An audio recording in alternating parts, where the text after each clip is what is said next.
Bismillahirrahmanirrahim. Assalamualaikum warahmatullahi wabarakatuh. Alhamdulillah, assalatu wassalamu ala rasulillah wa ala alihi wa sahbihi wa man walah ila yaumil liqa'illah. Asyhadu an la ilaha illallah wahdahu la syarikalah wa asyhadu anna muhammadan abduhu wa rasuluh la nabiyya ba'da wa la hawla wa la quwwata illa billah amma ba'du. Faqala al-musannif rahimahullahu ta'ala wa nafa'ana bihi wa bi'ulumihi fid dharaini amin. Sekarang kita akan membahas hadis 221. Anil Barra radhiyallahu anhu qala an-nabiy sallallahu alaihi wasallam inna awwala ma nabda'u bihi fi yawmina hadha an nusalliya thumma narji'u fananharu. Man fa'alahu faqad asaba sunnatana wa man dhabaha qablu fa innama huwa lahmun qaddamahu li ahlihi laisa minan nusuki fi syai'. Hadis 221 diceritakan dari Al-Barra Ibnul Azib radhiyallahu anhu. Beliau berkata bahwa Rasulullah sallallahu alaihi wasallam bersabda bahwa inna awwala ma nabda'u bihi fi yaumina hadza an nusalliya. Sesungguhnya pertama kali yang kita awali di hari ini, fi yaumina hadza, di hari kita ini, an-nusalliya adalah salat. Maksud hari ini atau hari kita ini adalah hari Idul Adha. Jadi ketika melaksanakan ibadah Idul Adha itu terlebih dahulu salat. Maksudnya kemudian ada khutbahnya salat, kemudian ada dua khutbah sebagaimana biasanya. Kalau di Jumat itu khutbah terlebih dahulu, kemudian salat. Jadi ketika awal pertama kali melaksanakan runtutan ibadah Idul Adha itu diawali dengan salat. Thumma narji'u, kemudian kita pulang dari tempat salat. Lah, Rasulullah ketika berada di Madinah itu melaksanakan ibadah Idul Adha ataupun Idul Fitri biasanya itu di tempat yang bernama al-musalla, tempat sholat, bukan musalla yang seperti kita kenal di negara kita ini. Akan tetapi itu ada tempat sholat seperti tanah lapang, walaupun boleh juga dikerjakan di masjid. Jadi Rasulullah itu kalau dilihat kebiasaannya justru lebih sering sholat di tanah lapang. Rasulullah pernah sholat di masjid itu hanya ada berapa kali, kemungkinan 2 kali, itu pun karena hujan deras, seperti itu. Lah setelah sholat, kemudian setelah khutbah juga, thumma narji'u, kemudian kita pulang, fananharu, kemudian sembelih kurban Idul Adha, yaitu menyembelih kurban Idul Adha. Man fa'alahu, kata Rasulullah, man fa'alahu, barang siapa yang mengerjakan hal ini, artinya dia sholat dulu, pulang, kemudian nyembelih, faqad asaba sunnatana, maka sungguh dia telah mengikuti jalan kami. Artinya sunnah di sini adalah jalan yang dilakukan oleh Rasulullah, bahwa yang pertama sholat, pulang, baru nyembelih di hari 10 Dzulhijjah itu. Tapi wa man dzabaha qablu, barang siapa yang menyembelih hewan kurban itu sebelum sholat Idul Adha kok udah nyembelih hewan kurban terlebih dahulu, fa innama huwa lahmun qaddamahu li ahlihi, maka itu adalah daging sembelihan yang dia berikan kepada keluarganya. Laisa minan nusuki fi syai'in, tidak termasuk ibadah Idul Adha sekalipun. Sedikit pun dia tidak termasuk ibadah kurban Idul Adha. Artinya apa? Ya sudah, dia itu tidak mendapatkan nilai pahala ibadah kurban. Lalu apakah mendapatkan pahala? Pahala selain ibadah kurban, dia jelas mendapatkan, karena dia telah memberikan nafkah kepada keluarganya, memberikan juga kepada saudara-saudaranya atau tetangga-tetangganya. Cuman dia tidak terhitung ibadah kurban. Itu saja. Baik, kemudian selanjutnya hadis 222. An Aisyah radhiyallahu anha anna Nabiy sallallahu alaihi wasallam dakhala 'alaiha. Diceritakan dari Sayyidah Aisyah. Ya, Aisyah yang lagunya sekarang lagi viral begitu. Terlepas dari itu, di sini bukan menceritakan lagunya Aisyah. Beliau adalah seorang yang sangat luar biasa, istri tercinta Rasulullah Shallallahu Alaihi Wasallam, dan salah satu seorang sahabiah yang meriwayatkan hadis sangat banyak. Bahwa Nabi Muhammad Shallallahu Alaihi Wasallam menemui beliau, anna Nabiyya dakhala alaiha, menemui beliau, wahadat bisaraf, ketika beliau berada di saraf, kemudian beliau haid. Jadi beliau ditemui oleh Rasulullah ketika ada di saraf. Saraf itu tempat di antara Madinah, itu di antara Madinah dan Makkah. Itu kemudian beliau mengalami haid. Qabla an tadkhula Makkah, sebelum masuk Makkah. Tujuannya beliau itu untuk melaksanakan haji. Wahiyya tabki, namun kemudian beliau menangis. Karena kita tahu ketika seorang perempuan mengalami haid, maka dia beberapa ibadah tidak boleh dilakukan, seperti misalkan salat, puasa, membaca Al-Quran dan memegang Al-Quran, itu tidak boleh dilakukan. Lalu bagaimana dengan haji? Makanya beliau sedih. Faqala, maka Rasulullah bertanya, malaki anafisti, kenapa kamu menangis? Apakah kamu sedang haid? Anafisti ini nifas, maksudnya di sini adalah haid. Anafisti, apakah engkau sedang mengalami haid? Qalat na'am, iya ya Rasulullah, aku sedang haid. Qala inna hadza amrun katabahu Allahu ala banati Adam. Wahai Aisyah, sesungguhnya ini adalah perkara yang telah Allah tetapkan kepada perempuannya anak Adam. Faqdi ma yaqdi al-hajj, lakukanlah apa yang dilakukan oleh seorang yang melaksanakan haji.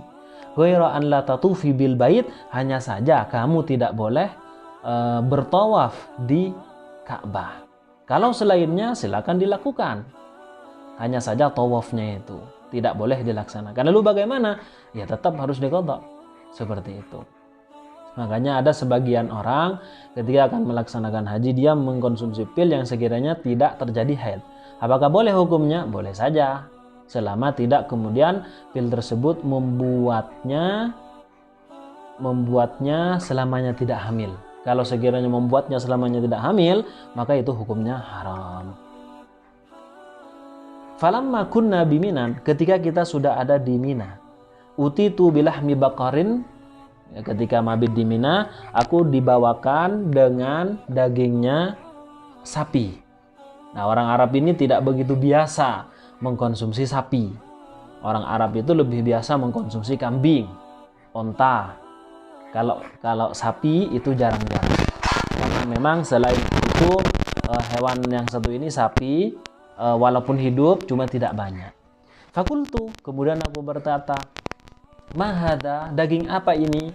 Qalu, para sahabat yang membawa daging itu berkata, dhaha Rasulullah sallallahu alaihi wasallam an azwajihi bil baqar, bahwa Rasulullah berkorban hewan untuk istri-istrinya bil baqari, dengan sapi. Nah, di sini merupakan salah satu dalil juga bahwa berkorban itu menggunakan sapi itu boleh. Jadi onta, sapi dan kambing. Tidak boleh dengan menggunakan hewan yang lainnya.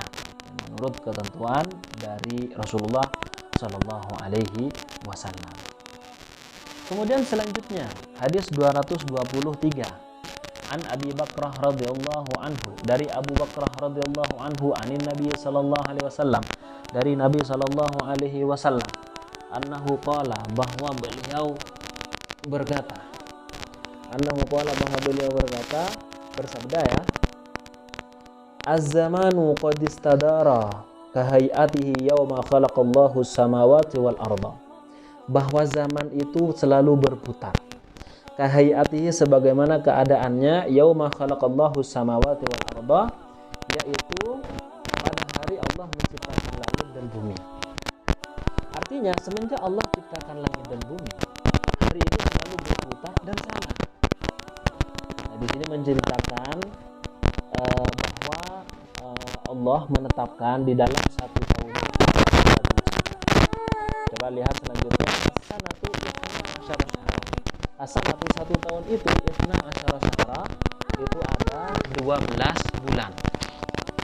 Minha arba'atul hurum, diantaranya ada bulan yang sangat mulia.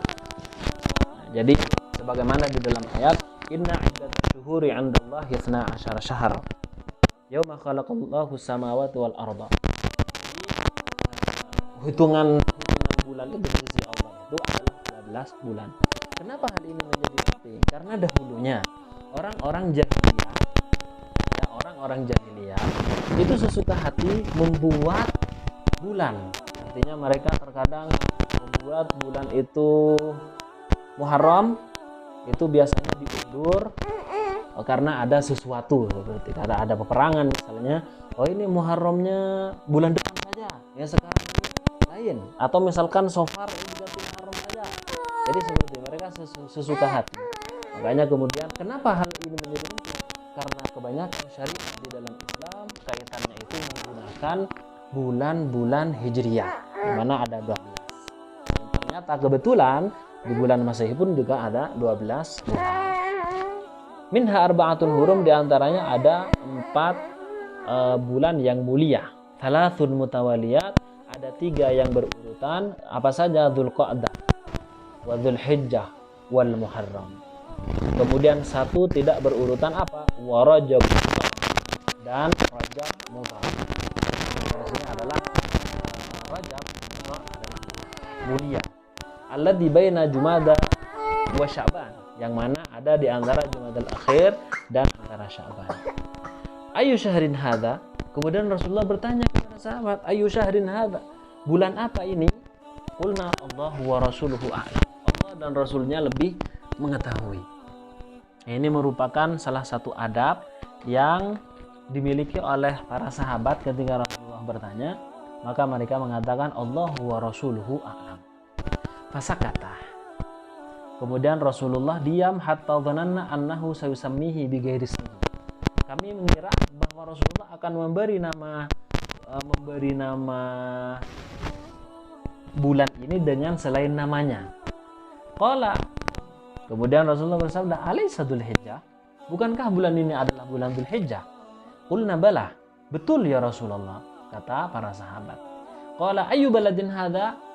Negeri apa ini? Negara apa ini? Qulna Allahu wa rasuluhu alam. Allah dan Rasulnya yang lebih mengetahui. Fasakata. Kemudian Rasulullah diam. Hatta dhananna annahu sayusammihi bi ghairi ismihi. Sampai-sampai kami mengira bahwa Rasulullah akan memberikan nama dengan selain namanya, yaitu selain Makkah. Qala alaysal baldah? Bukankah negeri ini adalah Makkah? Al-baldah itu adalah negeri, cuman yang dimaksud di sini adalah Makkah. Buktinya ada al. Alaysal baldah? Bukankah ini adalah negeri Makkah?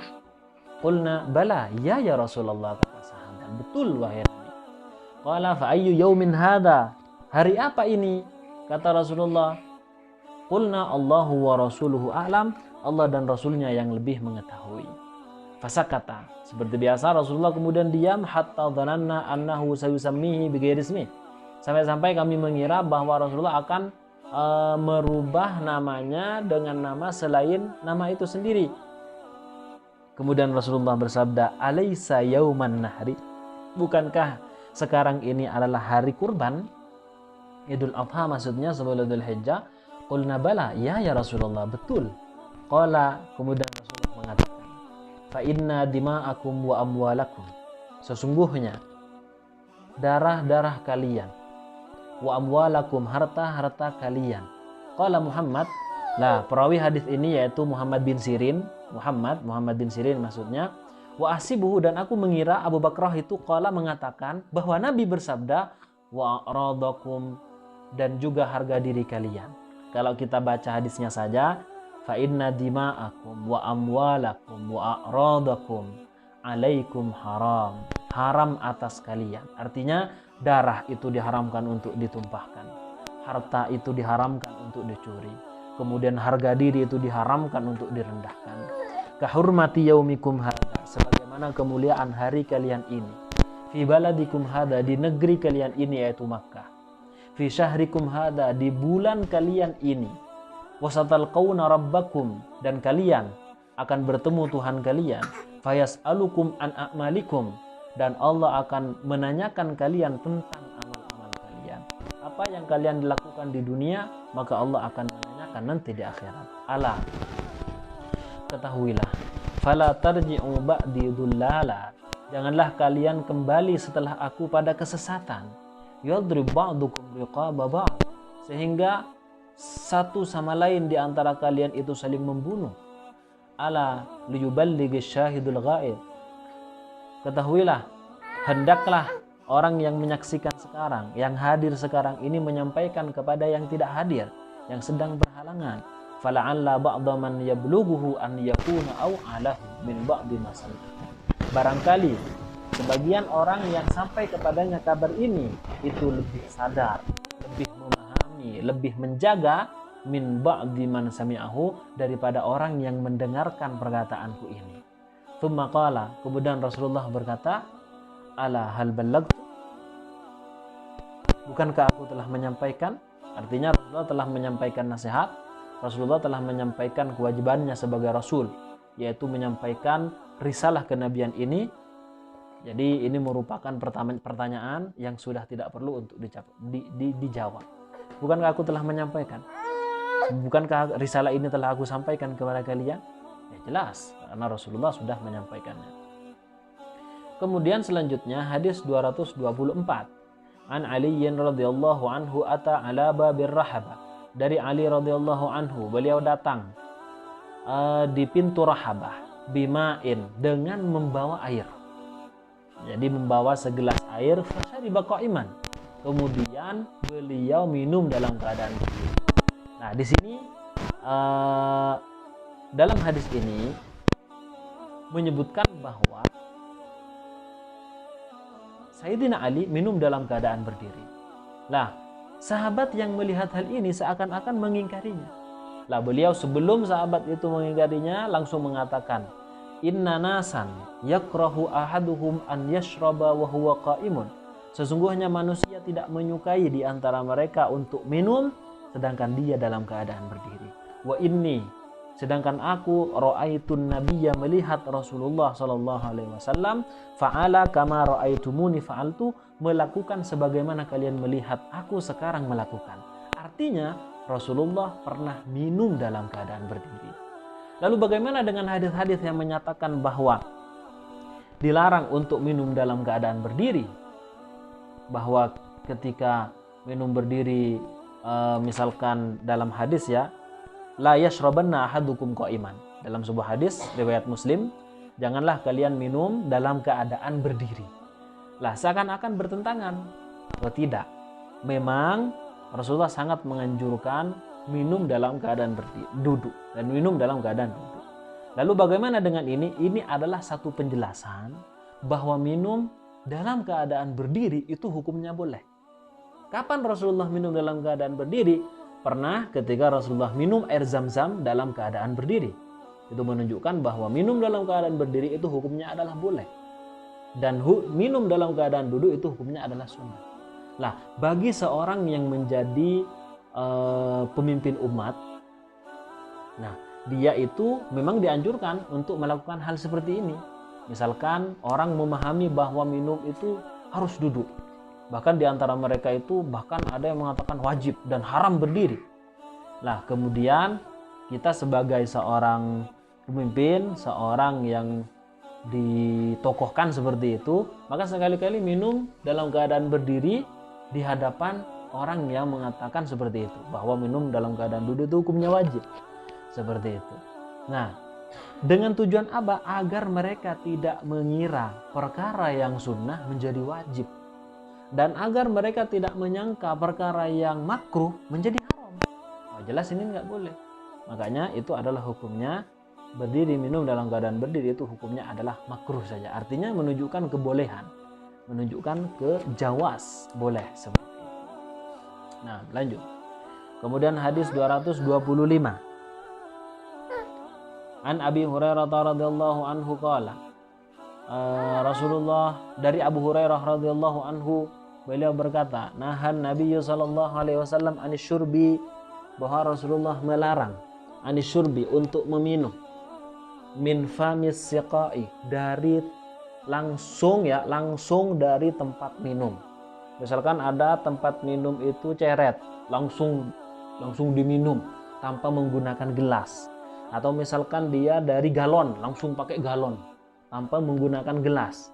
Nah, itu dilarang oleh Nabi. Kenapa? Ya bahayalah. Wal qirbah dan juga geribah. Geribah itu adalah satu tempat minum ya, tempat minum yang biasanya dibuat dari kulit hewan ya. Kemudian diikat atasnya. Besar biasanya, jangan langsung. Jadi dituangkan dulu ke semisal gelas misalnya seperti itu. Ya deh. Nah, kalau misalkan dari ini, nah jadi tempat minum langsung seperti ini itu nggak boleh. Ya, nggak boleh ya. Nih, bil. Nah, wa an yamna ar-rajulu jarahu, dan Rasulullah juga melarang seseorang melarang tetangganya an yagriza khashabahu fi darhi, untuk menyandarkan kayu-kayu milik tetangganya di rumah tetangganya. Jadi tetangganya punya kayu, ditaruh di rumahnya, jangan dilarang. Kenapa? Karena rumahnya itu sudah merupakan hak daripada orang yang punya rumah tersebut. Nah, kemudian selanjutnya hadis 226. An Abi Hurairah radhiyallahu anhu qala, dari Abu Hurairah radhiyallahu anhu beliau berkata, sami'tu Rasulullah sallallahu alaihi wasallam yaqul, saya mendengar Rasulullah bersabda, la yudkhila ahadan amaluhu al-jannah, bahwa tidaklah seorang pun akan masuk ke dalam surga disebabkan amalnya. Artinya amal seseorang itu tidak akan membuat dirinya itu masuk surga. Gimana berarti? Apakah kita tidak harus sholat, tidak harus baca Quran, tidak harus haji, tidak harus puasa?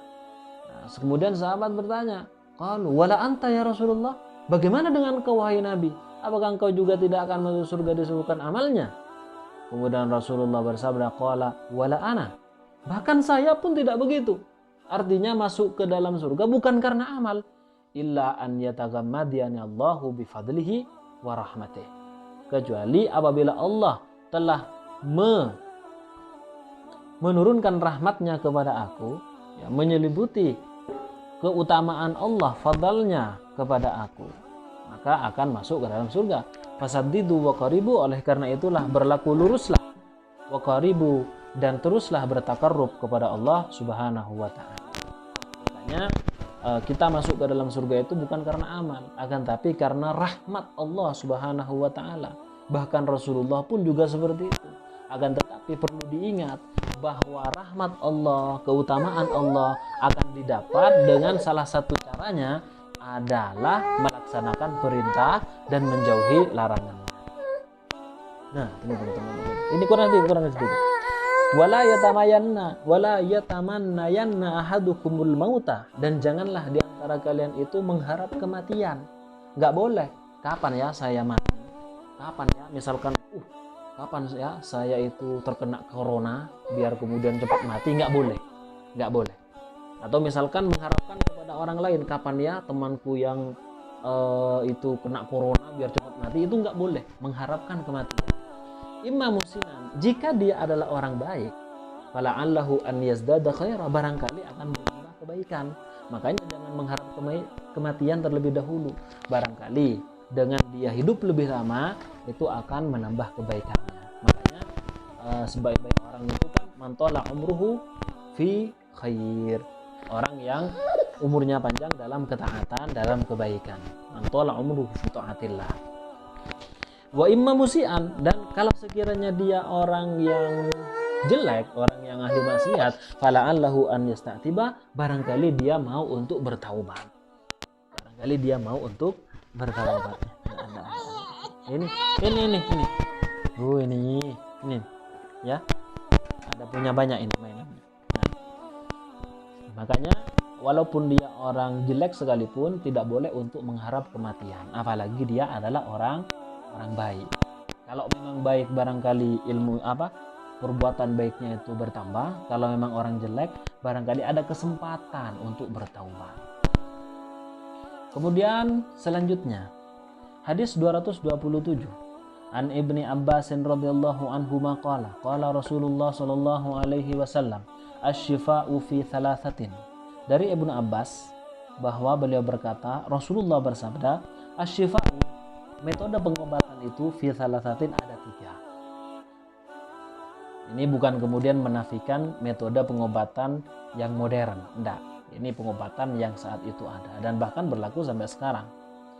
Pertama, syurbati asalin, minum madu. Minum madu itu sangat dianjurkan karena memang di dalam madu itu terdapat obat. Selain memang dia manis rasanya, enak rasanya, dan dia bisa menjadikan obat. Cuman dia mahal seperti itu. Karena 500 gram saja itu bisa 100 lebih.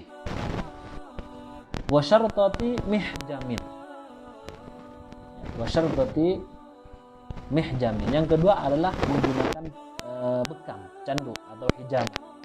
Itu juga pengobatan di bekam ya. Misalnya di punggung itu dibekam, dikeluarkan darah kotornya. Wakayyatinarin dan juga kai. Kai menggunakan api. Kai itu kalau kita definisikan itu adalah misalkan ada orang kena luka, lalu kemudian dia dienyes menggunakan bara api yang masih menyala-nyala. Biasanya menggunakan bara api dari besi. Jadi nyes seperti ini. Nah, dan ketika dienyes itu biasanya darah akan langsung berhenti. Biasanya orang-orang yang mencuri sampai pada nisab kemudian dipotong tangannya, itu cara agar kemudian air tidak mengalir itu menggunakan kai. Ada yang seperti itu. Nah, ketika menggunakan kai itu cuma ya itu panasnya luar biasa, bahkan bisa semaput ya, bahkan bisa meninggal dunia karena panas sekali. Ialah bara api dinyeskan kepada luka yang baru seperti itu. Wa anha ummati anil kayyi wa rafal hadits. Nah, makanya kemudian kata beliau apa? Wa anha ummati, dan aku melarang umatku anil kayyi, melakukan metode kai ini, ke menggunakan ke, bilangnya kai. Wa rafal hadits, dan beliau memarfukan hadits ini. Jadi Ibnu Abbas memarfukan hadits ini kepada Rasulullah sallallahu alaihi wasallam. Kemudian yang terakhir, an Abi Hurairah radhiyallahu anhu, dari Abu Hurairah radhiyallahu anhu annahu sami'a Rasulullah sallallahu alaihi wasallam, bahwa beliau mendengar Rasulullah sallallahu alaihi wasallam bersabda, yaqul fil habbatis sauda shifaa'un min kulli da. Di dalam al habbatus sauda itu terdapat obat dari segala penyakit. Jadi penyakit apapun insya Allah bagi orang yang mengkonsumsi al habbatus sauda itu Allah akan memberikan obat di dalamnya. Illa sam, kecuali penyakit sam. Apa nanti yang disebut sam? Qala Ibnu Syihab. Ibnu Syihab berkata, wasamu al-maut. Sam itu adalah al-maut. Makanya negeri paman Sam itu negeri paman kematian. Negeri paman Sam, Amerika. Ya enggak juga ya. Jadi hanya namanya Sam saja. Kebetulan sama. Wal habbatus sauda asyuniz. Dan habbatus sauda menurut Ibnu Syihab ini adalah pohon syuniz. Kalau pohon syuniz bisa panjenengan cari, itu namanya apa ini? Nigella sativa. Nigella sativa itu satu bentuk macam pohon syuniz, al-habbatus sauda. Makanya jika seseorang mengkonsumsi al-habbatus sauda secara rutin, insya Allah dia akan dijaga dari berbagai macam penyakit luar ataupun penyakit dalam, seperti itu. Jadi ini yang bisa saya sampaikan untuk kesempatan kali ini.